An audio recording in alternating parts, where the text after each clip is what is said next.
Assalamualaikum warahmatullahi wabarakatuh. Alhamdulillah rabbil alamin. Allahumma shalli ala sayyidina Muhammad wa ala ali sayyidina Muhammad. Subhanaka la ilma lana illa ma 'allamtana innaka antal alimul hakim. La haula wa la quwwata illa billahil azim. Allahumma anfa'na bima 'allamtana wa 'allimna ma yanfa'una warzuqna ilman yanfa'una bi rahmatika ya arhamar rahimin. Amma ba'du. Yang kami muliakan, yang kami hormati segenap kaum muslimin dan muslimat yang dirahmati Allah Subhanahu wa taala. Syukur alhamdulillah pada kesempatan ini bisa bertemu kembali dengan majlisnya Rasulullah sallallahu alaihi wasallam dengan ilmunya para ulama. Semoga dengan pertemuan kita ini semoga bermanfaat untuk kita semua. Amin Allahumma amin. Salawat dan salam kita aturkan kepada baginda Rasulullah Muhammad sallallahu alaihi wasallam dengan ucapan Allahumma shalli ala sayyidina Muhammad wa ala sayyidina Muhammad. Pada kesempatan ini mengaji kitab yaitu namanya kitab Al-Ashbahu wan Nadhairu karangan Imam Suyuti dengan shahifah atau halaman 55 dengan beberapa penjelasan sebagai berikut ini dengan tema yaitu yang berat menjadikan mudah atau yang berat menarik kepada kemudahan. Bismillahirrahmanirrahim. Al-qaidatus salisatu. Kaidah yang ketiga. Al-masyaqqatu tajlibu at-taysira. Al-aslu fi hadhil qaidati qauluhu ta'ala yuridullahu bikumul yusra wa la yuridu bikumul usra. Wa qauluhu ta'ala wa ma ja'ala 'alaikum fid dini min harajin. Wa qaluhu sallallahu alaihi wasallam buistu bil hanifiyati as-samhati akhrajahu Ahmadu fi musnadihi min hadis Jabir bin Abdullah wa min hadis Abi Umamah at-Tailami.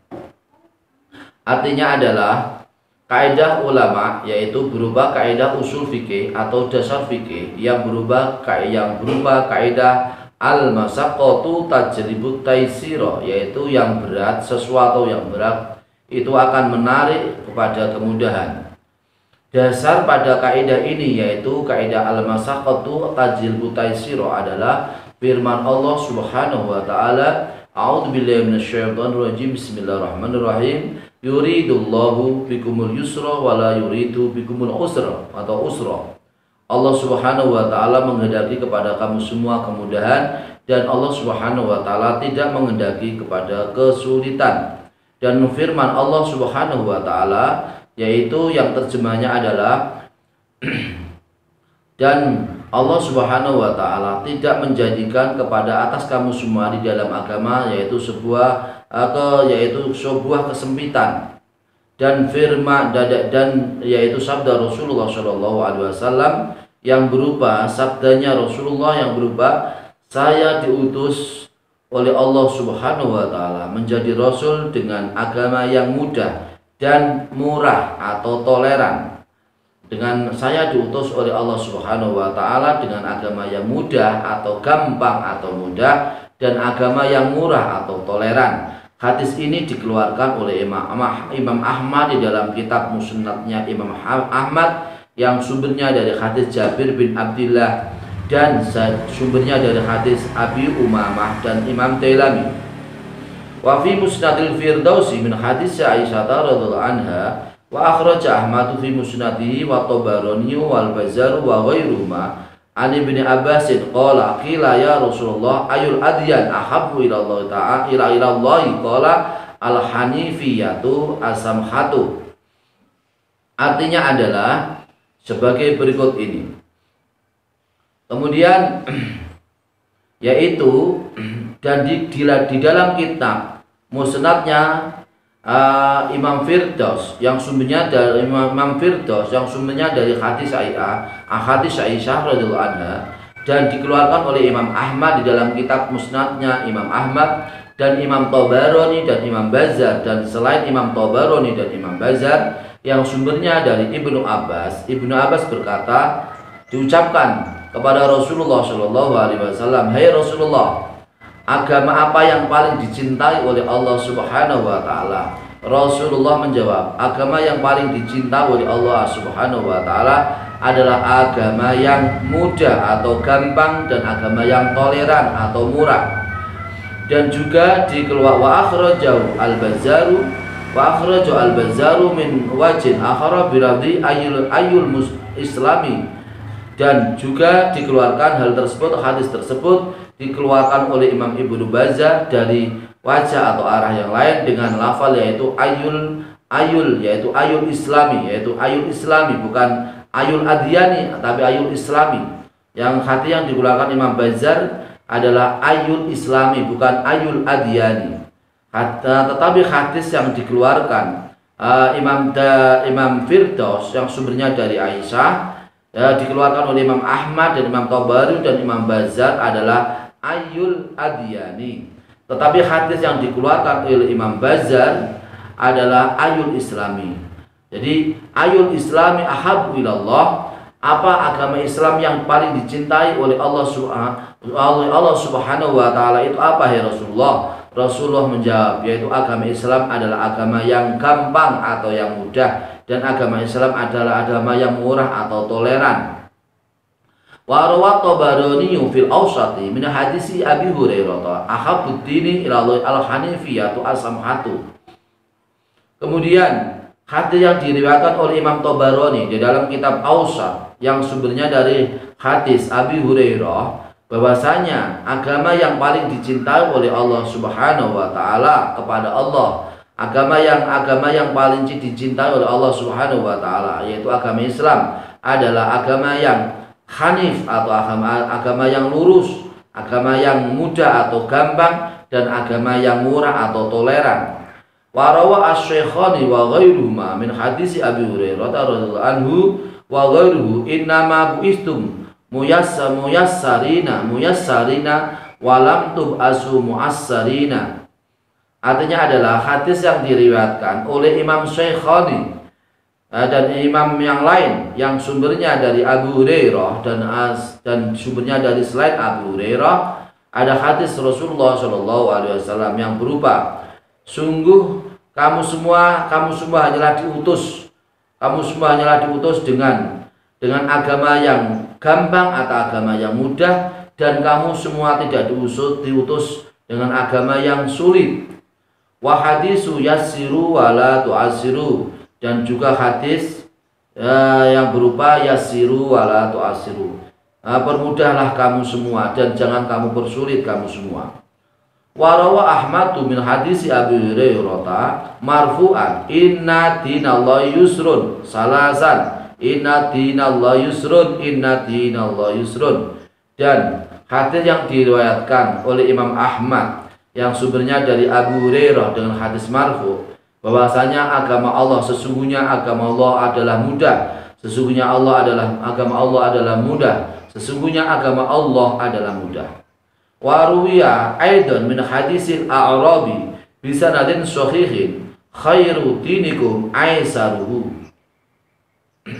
Dan juga hadis yang diriwayatkan juga dari yang sumbernya dari seorang Arab dengan sanad yang sahih yang berupa hadis, sebaik-baik agama kamu adalah agama yang paling mudah, yaitu agama Islam. Wa rawa Ibnu Murdaweh min hadisi Muhajjan bin Adrai marfu'an innallaha innama arada bihadil ummati al-yusra wa lam yurid bihim al-usra. Dan hadis yang diriwayatkan oleh Imam Murdaweh yang sumbernya dari Muhajjan bin Adrai dengan hadis marfu, sesungguhnya Allah Subhanahu wa taala menghendaki dengan bangsa atau dengan umat ini, yaitu dengan menghendaki dengan kemudahan, dan Allah Subhanahu wa taala tidak menghendaki dengan kesulitan. Wa ruwiya an Aisyah radhiyallahu anha ma khairi Rasulillah sallallahu alaihi wasallam ma khairi Rasulillah sallallahu alaihi wasallam baina amrayni ila ikhtara aisarahuma malam yakun isman. Hadis yang diriwayatkan dari Aisyah radhiyallahu anha yang berupa hadis yaitu Rasulullah Shallallahu Alaihi Wasallam tidak memilih sesuatu di antara dua, tidak memilah sesuatu di antara dua perkara kecuali Rasulullah Shallallahu Alaihi Wasallam adalah memilih yang paling mudah atau yang paling gampang. Selagi sesuatu yang mudah atau sesuatu yang gampang itu adalah tidak berdosa. Warawa atau baroniyu an ibni Abbasin marfu'an innallaha syara'a ad-dina faja'alahu sahlan samhan wasi'an walam yaj'aluhu dhayyiqan. Hadis yang diriwayatkan oleh Imam Tabarani yang sumbernya dari Ibnu Abbas dengan hadis marfu, sesungguhnya Allah Subhanahu wa taala mensyariatkan agama Islam adalah agama menjadikan agama Islam, mensyariatkan agama Islam, dan Allah Subhanahu wa taala oleh karena itu Allah menjadikan agama Islam adalah agama yang mudah, adalah yang toleran atau agama yang murah dan agama yang luas, dan tidak menjadikan Allah Subhanahu wa taala tidak menjadikan agama Islam adalah agama yang sempit. Qala ulama'u yutakharraju hadhil qaidati jami'u rukhasi syar'i wa takhfifatuhu. Para ulama mengatakan kaidah ini dikeluarkan atau dikecualikan oleh semua rukhsah atau kemurahan-kemurahan syarat dan keringanan-keringanan dalam syarat.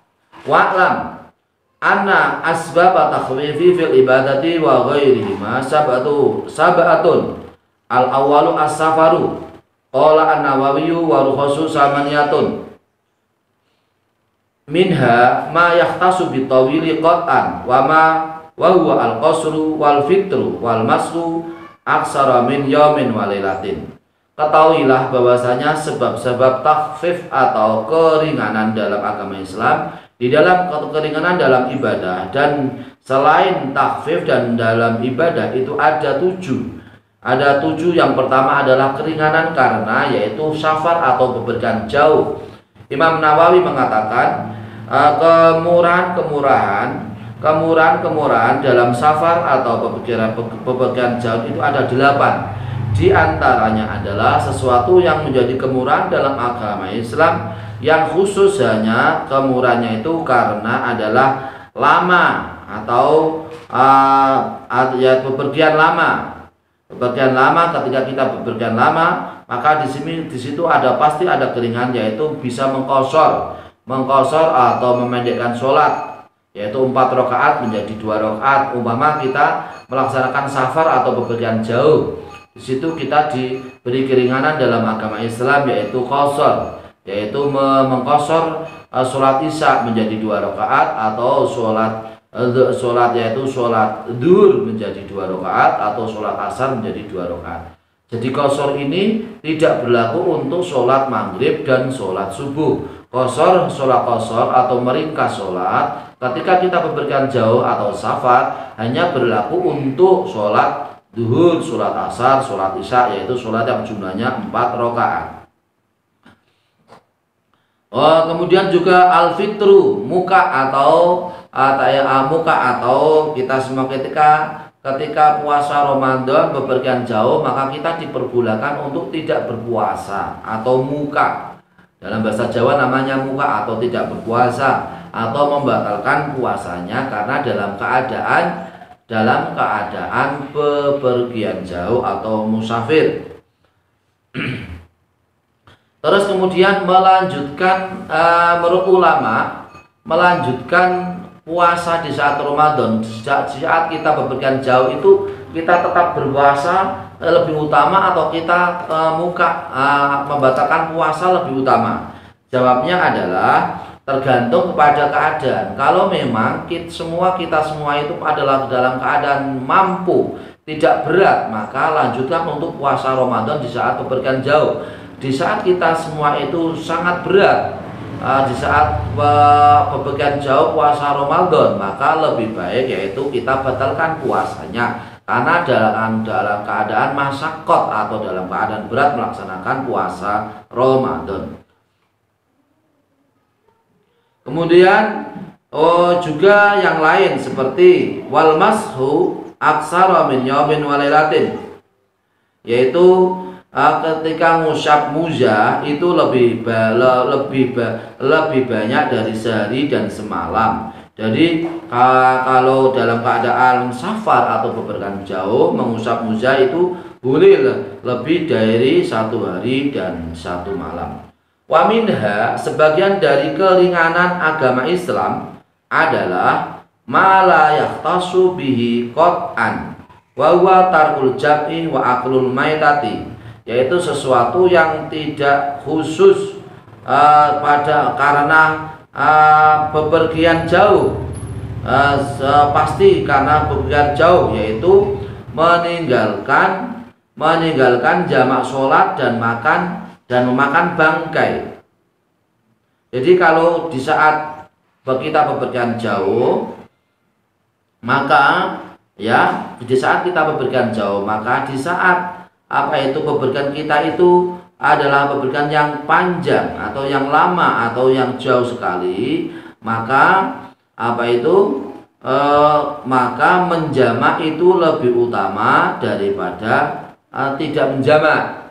Jadi umpama kita ini, contohnya ini kita sholat di saat masuk waktu duhur, waktu asar, kita niat jamak takhir atau niat jamak takdim, lebih utama mana kita sholat secara seperti biasanya, yaitu tidak jamak, sholat duhur 4 rakaat, sholat asar 4 rakaat di saat bepergian jauh. Lebih utama mana antara kita tidak menjamak dan menjamak? Jawabnya adalah lebih baik menjamak, karena itu adalah karena ini adalah kemurahan agama Islam. Meskipun dijamak, jamak qashar, dikumpulkan kemudian dikosor, seperti kita sholat asar di waktu sholat duhur, kita sholat duhur 2 rakaat dengan qashar 2 sholat duhur, kemudian kita sholat asar 2 rakaat di waktu duhur, yaitu dengan kita berniat qashar jamak qashar, yaitu mengumpulkan di waktu sholat asar di waktu duhur dengan qashar atau dengan meringkas 2 rakaat, itu lebih utama. Jadi menjamak, mengqashar itu lebih utama daripada tidak menjamak dan tidak mengqashar. Meskipun seperti itu, meskipun hanya 2 rakaat ketika kita mengqashar, itu lebih utama daripada kita melaksanakan 4 rakaat, karena kondisinya adalah bepergian jauh, adalah kita berat atau masyaqat atau berat. Maka karena masyaqat atau berat dalam keadaan bepergian jauh, maka lebih utama dilakukan dengan mengqashar atau mengringkas sholat yang asalnya 4 rakaat menjadi 2 rakaat. Bismillahirrahmanirrahim. Wa minha ma fi khilafun wal asahu ikhtisasu bihi wa al jam'u. Dan di antara keringanan agama Islam adalah suatu pendapat ulama yang di situ terdapat perbedaan ulama, dan menurut kaul yang sahih, kaul yang benar, yang lebih benar adalah khusus di saat bepergian